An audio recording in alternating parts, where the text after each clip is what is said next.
Hello everyone, I am सिद्धांत। आज हम लोग बीएफएम का चैप्टर नंबर 17 लेंगे। हम लोग का ये मॉड्यूल सी चल रहा है। हम लोग already module A of ABM complete कर चुके हैं। जो लोग नहीं देखे अभी तक वो सारा कंप्लीट कर ले। हम लोग बहुत ही ऑर्गेनाइज्ड वे में चल रहे हैं ताकि हमारा सिलेबस कंप्लीट होकर हम लोग ज़्यादा से ज़्यादा रिवाइज कर सकें। The best thing is that आपको ये वीडियो देख के आपको सारा concept overview of the topic with the basics आपको समझ में आएगा। इसके बाद अगर आप एक बार किताब पढ़ लेंगे तो आपका ये फर्स्ट डिवीज़न आराम से आएगा। और आप जितनी बार रिवीजन करते चले जाएंगे आपका उतना चांसेस है कि आपका स्कोर बढ़ता चला जाए। तो ये चैप्टर हम लोग देखेंगे।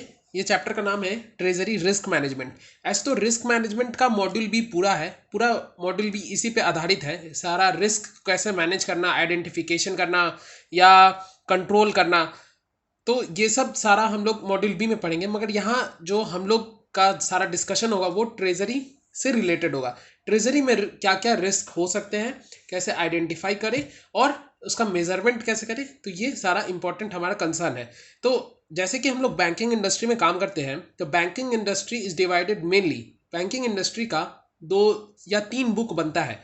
बुक इन द सेंस कि बैलेंस शीट जो बनाई जाती है वो बुक्स के थ्रू बनाई जाती है। तो जो बुक बनती है, एक तो जो कॉमन बैंकिंग सर्विसेज होती है जो हम लोग रोज करते हैं, जैसे क्रेडिट या लोन गिविंग या डिपॉजिट्स, तो उसका एक अलग अकाउंट्स बनता है और ट्रेजरी का एक अलग अकाउंट्स बनता है। तो जो बैंकिंग, जो जनरल बैंकिंग सर्विसेज के लिए जो हम लोग बुक बनाते हैं उसको बैंकिंग बुक बोलते हैं, और जो ट्रेजरी के लिए अलग से एक बुक बनाते हैं उसको ट्रेजरी बुक बोलते हैं। तो हमारा ये यहाँ सारा डिस्कशन ट्रेजरी बुक पे आधारित होगा और उसमें क्या क्या रिस्क आते हैं वो सब देखेंगे। तो सबसे पहले ट्रेजरी में हम लोग का जो रिस्क आता है वो पहला है ये क्रेडिट और डिफ़ॉल्ट रिस्क।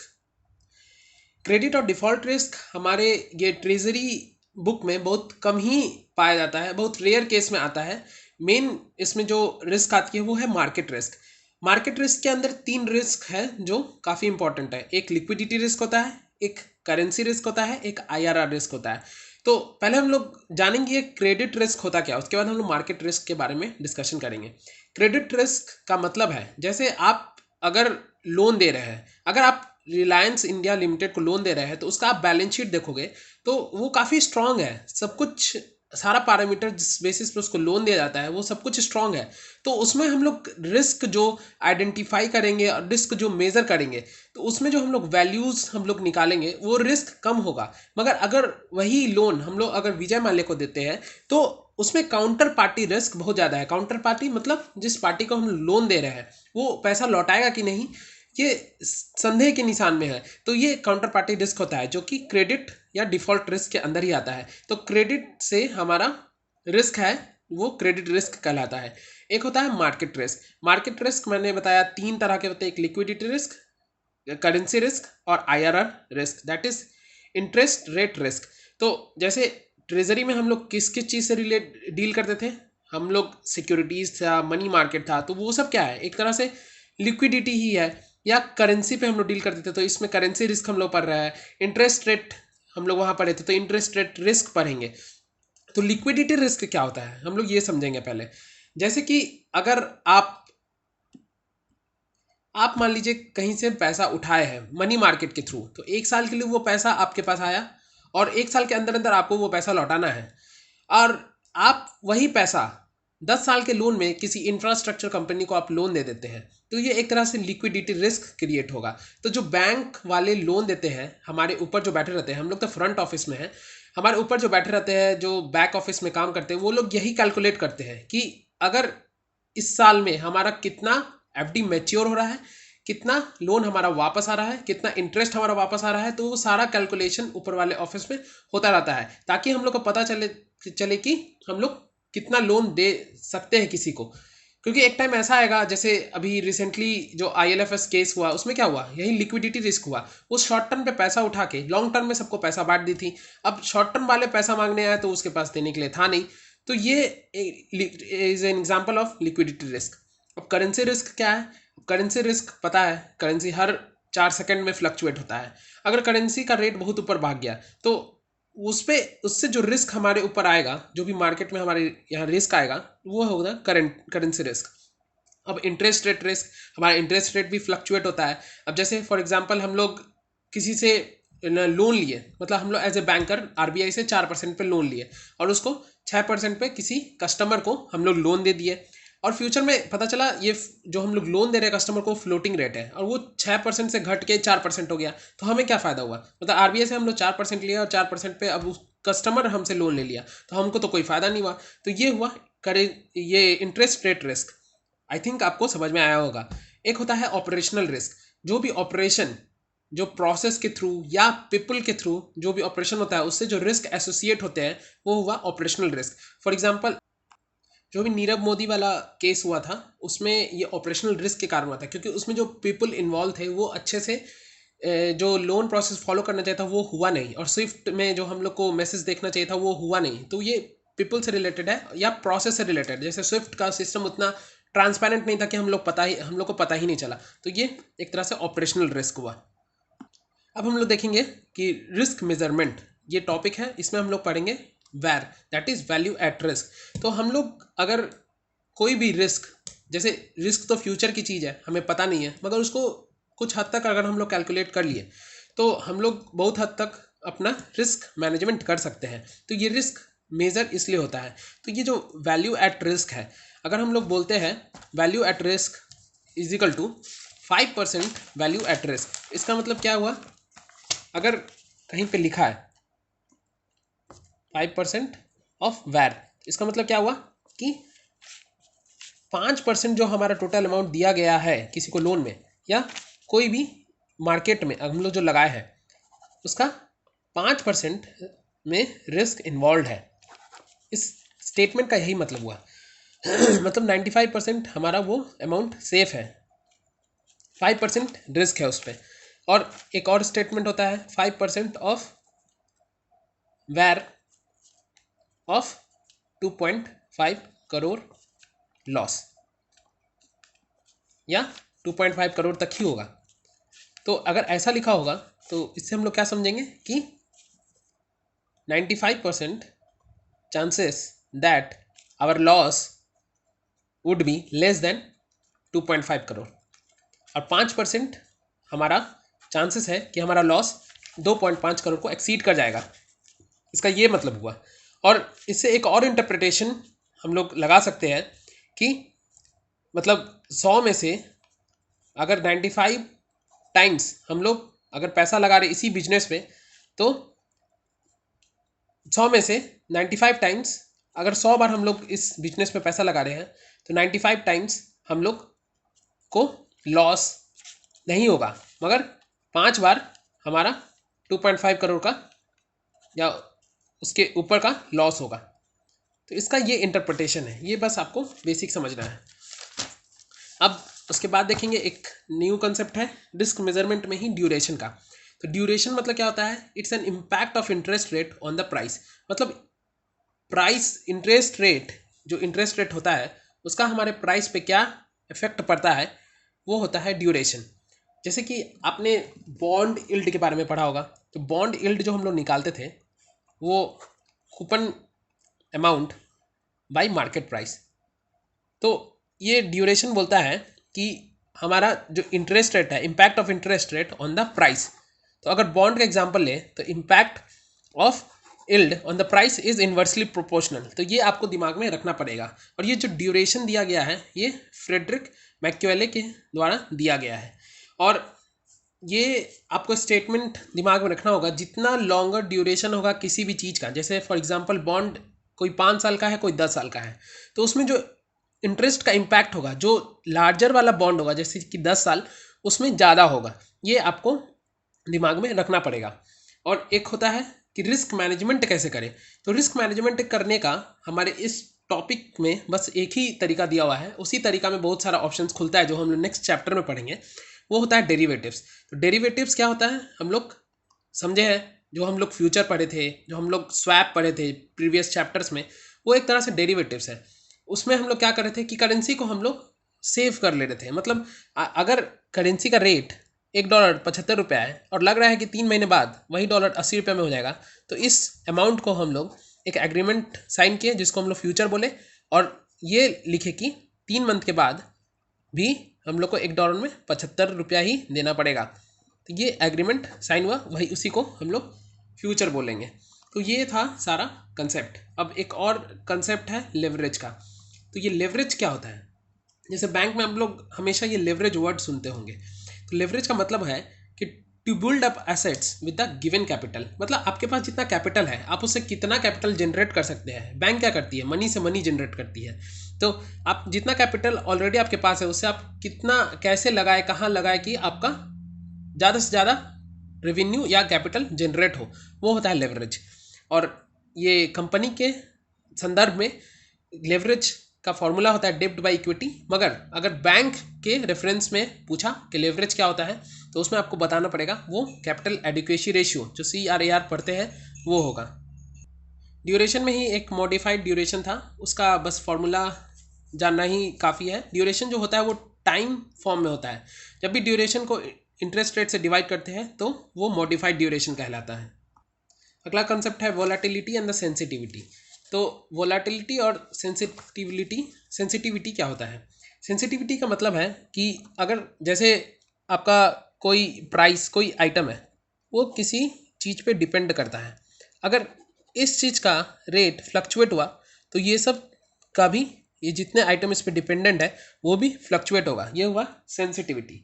फॉर एग्जांपल जैसे अभी डीजल प्राइस बढ़ गया तो उससे रिलेटेड जितने भी ट्रांसपोर्टेशन कॉस्ट है या सब्जी का कॉस्ट है ये सब कुछ बढ़ जाएगा। तो ये हुआ सेंसिटिविटी। एक होता है वोलाटिलिटी। वोलाटिलिटी होता है degree of fluctuation the markets with reference to the variables such as interest rates and exchange rates measured as a standard deviation from the mean of the variable is called volatility. जो volatility हम लोग calculate करते हैं वो variables, जो हम लोग एक कंसेप्ट था 12th में वेरिएंस का, उससे कैलकुलेट और स्टैंडर्ड डेविएशन से कैलकुलेट होता है वोलेटिलिटी। और ये वोलेटिलिटी ये बताता है कि कितना फ्लक्चुएट हो सकता है कोई भी चीज़। तो ये वोलेटिलिटी उसका डिग्री बताता है, उसको मेजरमेंट करने में वोलेटिलिटी का यूज़ होता है। अब हम लोग नेक्स्ट कंसेप्ट इसमें देखेंगे एक्सपोजर लिमिट्स का। मतलब बैंक पहले ही डिसाइड कर लेती है कि उसको कहाँ कहाँ कितना कितना लोन देना है या ट्रेजरी में कितना कितना इन्वेस्ट करना है, सो दैट कि वो लिक्विडिटी फ्रंट में या कोई भी रिस्क से वो अवर्स होके बच के मैनेज करके अच्छा से सारा कुछ करके प्रॉफिट कमा सके। तो ये एक्सपोजर लिमिट तय किया जाता है, वो ईच काउंटर पार्टीज का होता है। फॉर एग्जांपल अगर कहीं पैसा लगाना है इन्वेस्टमेंट में तो ये पहले डिसाइड हो जाती है कि ट्रेजरी में कितना लगाना है, बॉन्ड्स में कितना लगाना है, किसी कंपनीज में कितना लगाना है, ये सब पहले ही ये फिक्स कर लिया जाता है। और ये फिक्स कैसे किया जाता है, इसका 3 पैरामीटर है, ये आपको याद रखना पड़ेगा। एक तो नेटवर्थ, दूसरा track record of that company, net worth of that company and the market reputations. तो ये तीन चीज़ इंपॉर्टेंट है। और जो एक्सपोजर लिमिट बैंक तय करती है वो ईयर वाइज ईयर वो रिव्यू होता है और वो चेंज होता है। और ये डिसाइड किया जाता है बैंकर्स के द्वारा ही। मगर इसमें RBI का एक सेलिंग लिमिट लगा हुआ है कि आपको कोई भी कंपनी में 5% से ज़्यादा of the total business of yours, उससे ज़्यादा आपको इन्वेस्ट नहीं करना है कोई एक कंपनी में या इंडिविजुअल ब्रोकर्स में। तो ये चीज़ आपको समझना होगा। अब हम लोग क्वेश्चंस देखेंगे। First question, banks fix exposure limits under treasury functions for which of the following counter parties. The bank जो एक्सपोजर लिमिट तय करती है वो किस किस काउंटर पार्टीज के लिए करती है। तो बैंक्स आप देख ले कहाँ कहाँ बैंक्स वो इन्वेस्ट करती होगी। एक तो बैंक्स में ही करती होगी, जो सर्टिफिकेट ऑफ डिपॉजिट बताया है, कोई बैंक ने अगर सर्टिफिकेट ऑफ डिपॉजिट इशू किया है तो वो बैंक खरीद सकती है। एक म्यूचुअल फंड में इन्वेस्ट कर सकती है, या सिक्योरिटी ब्रोकर्स, सिक्योरिटी जो एक्सचेंज आदान प्रदान होता है वो सिक्योरिटी ब्रोकर्स के द्वारा ही होता है। तो इसका आंसर डी होगा। Next question, VaR that is value at risk. VaR stands for value at risk. VaR loss incurred due to volatility of, option A commodity prices. जो जो वैल्यू एट रिस्क हम लोग निकालते हैं वो हम लोग किसी भी चीज़ का निकाल सकते हैं। मतलब अगर वो फॉरेक्स है तो उसका भी निकलेगा। जहाँ रिस्क इन्वॉल्व है वहाँ हम लोग वैर निकाल सकते हैं। तो जैसे रिस्क कहाँ कहाँ है, सिक्योरिटीज़ में है, इक्विटीज़ में है, बॉन्ड्स में है, anywhere related in the market related to the treasury there is a risk involve. So इसका आंसर ऑल होगा, क्योंकि इंटरेस्ट रेट में भी रिस्क है तो वैर निकालेंगे। एक्सचेंज रेट्स जो फॉरेक्स हम लोग एक्सचेंज करते हैं उसमें भी रिस्क है तो हम लोग वैर निकालेंगे। कमोडिटी प्राइसेस जो कमोडिटी एक्सचेंज होती है उसमें भी रिस्क है तो हम लोग वैर निकालेंगे। Next question, VaR at 99% means loss will be 1% we have discussed.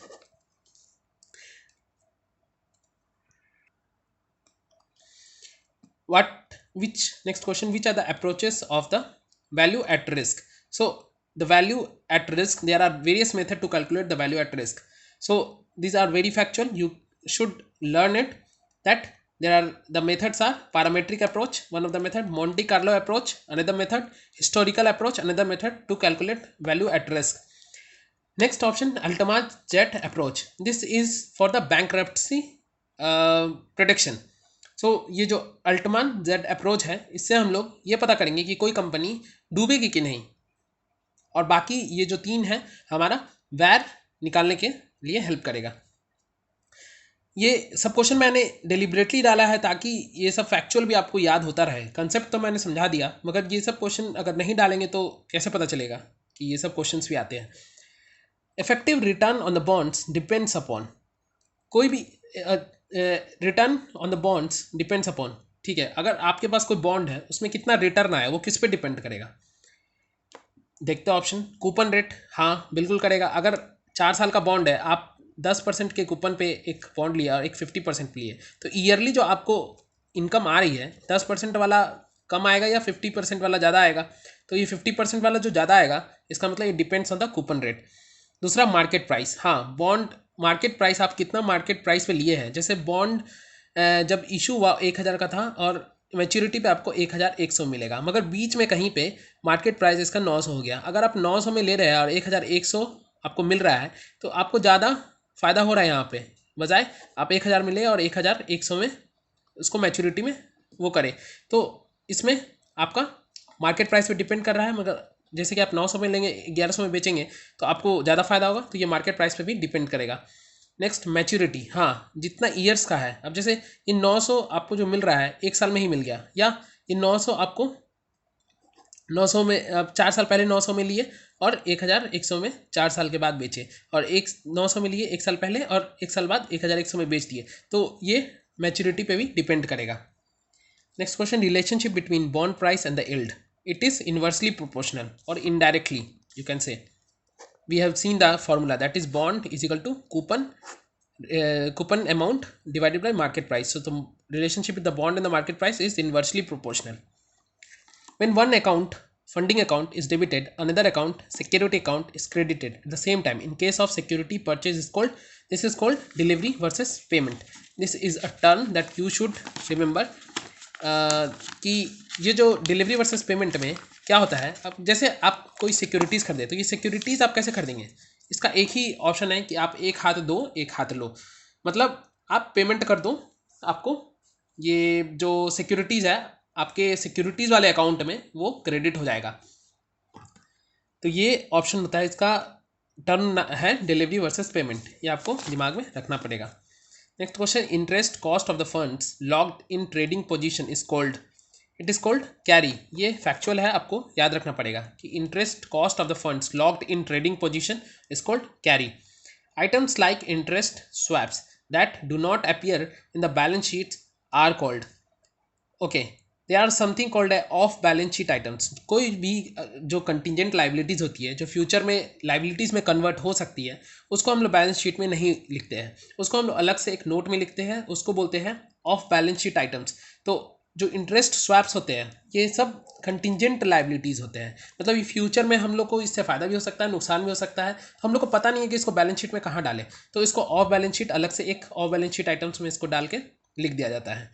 The line where the yields of the risk-free securities for different maturities at a given point of time are graphically plotted is called yield curve। ये आपको factual है, ये आपको दिमाग में रखना पड़ेगा, इसको yield curve बोलते हैं। Valuation of the trading positions applying current market value as, next question, the valuation of trading positions applying current market value as at the end of the day, यहाँ पे end होगा, end of the day is called, it is called mark to market. मतलब जो आपने trading position लिया है at the end of the day, उसको हम लोग क्या बोलेंगे, उसको मार्क टू मार्केट बोलेंगे। Next question, the dash the duration, the dash is the sensitivity of the bond price to changes in the interest rate. ये तो आपको पता है कि जितना ज़्यादा ड्यूरेशन होगा उतना ज़्यादा सेंसिटिविटी होगी, So the longer the duration, the greater is the sensitivity of the bond price. Next questions. The bonds traded in the stock market can be traded at. The bonds, आपको पता है जो भी bonds हैं, आपने जो सबसे पहले जब बॉन्ड्स इशू होता है वो प्राइमरी मार्केट में होता है, और प्राइमरी मार्केट में फॉर एग्जांपल आपने बॉन्ड खरीद लिया, अब इस बॉन्ड को आप बीच में ही कहीं मेच्योरिटी जैसे 5 साल के बाद है, आप बीच में ही कहीं बेचना चाहते हैं, तो आप इसको स्टॉक मार्केट में डाल दें, ये बिक के जाएगा। तो जब भी ये स्टॉक मार्केट में डालेंगे तो गारंटी नहीं है कि आपका जो प्राइस है आपको उसी पे मिले, ये मार्केट में जो प्राइस चल रहा है वही मिलेगा आपको। तो ये बॉन्ड हमारा डिस्काउंट पे भी इशू हो सकता है, प्रीमियम में भी डिस्को इशू हो सकता है, और ये जो कूपन और ये जो बॉन्ड आपने खरीदा है इसका कूपन रेट कोई भी परसेंटेज टर्म्स में हो सकता है, तो कूपन रेट 100% भी हो सकता है। तो इसका option D, all of the above. Next question, derivatives are market products widely used by banks treasury chiefly to manage risk including ALM risk. ALM stands for asset liability management. हाँ, जो derivatives हम लोग use कर रहे हैं उसका main purpose क्या है? उसका मेन पर्पस है कि आपको ये रिस्क से बचाएगा। आप रिस्क को अगर डाइवर्सिफाई करेंगे, आप रिस्क को पहले ही एग्रीमेंट करके उसको दबा लेंगे, तो ये आपके लिए बहुत अच्छी बात होगी। तो डेरिवेटिव्स वही करता है कि फॉरवर्ड, जैसे करेंसी का रेट 3 महीने बाद बढ़ सकता है, तो हम लोग पहले ही रेट एग्रीमेंट करके उसको फॉरवर्ड कॉन्ट्रैक्ट कर दिए, तो वो एक फॉरवर्ड कॉन्ट्रैक्ट जो है एक तरह से डेरिवेटिव्स है। तो डेरिवेटिव्स बोल रहा है are market products widely used by the banks treasury chiefly to manage risk, yes this one is true, to cater to the requirements of the corporate customers, yes this one is also true, क्योंकि इसी का trading होता है, आदान प्रदान होता है, और कॉर्पोरेट कस्टमर्स भी इसमें शामिल होते हैं। To take trading position in derivative products, हाँ, जो जैसा आप पोजीशन ले, ओपन पोजीशन ले, क्लोज पोजीशन ले of the trading product in a day, वो भी पॉसिबल है डेरिवेटिव्स में, क्योंकि वो स्टॉक मार्केट में लिस्टेड होगा, स्टॉक मार्केट में होगा, आप उसको आराम से उसका पोजीशन आप ट्रेडिंग कर सकते हैं। ये ऑप्शन सी वही बोलना चाह रहा है, इसका option D. Next question, the derivative product can be directly negotiated and obtained from. Option A banks, हाँ बैंक्स में भी डेरिवेटिव प्रोडक्ट्स आते हैं। जैसे क्या हुआ, जैसे आप फॉरेक्स में ये फॉरेक्स करेंसी का कुछ एग्रीमेंट करते हैं, फॉरवर्ड या फ्यूचर या swaps, option, these are the derivative products. Option B investment institutions, हाँ ये भी होगा। Option C stock exchanges, yes यहाँ पे भी हम लोग उसका ट्रेडिंग करेंगे। ऑप्शन डी ऑल, तो इसका आंसर भी ऑल होगा। That's it, thank you, please share the video, please subscribe to the channel, thank you.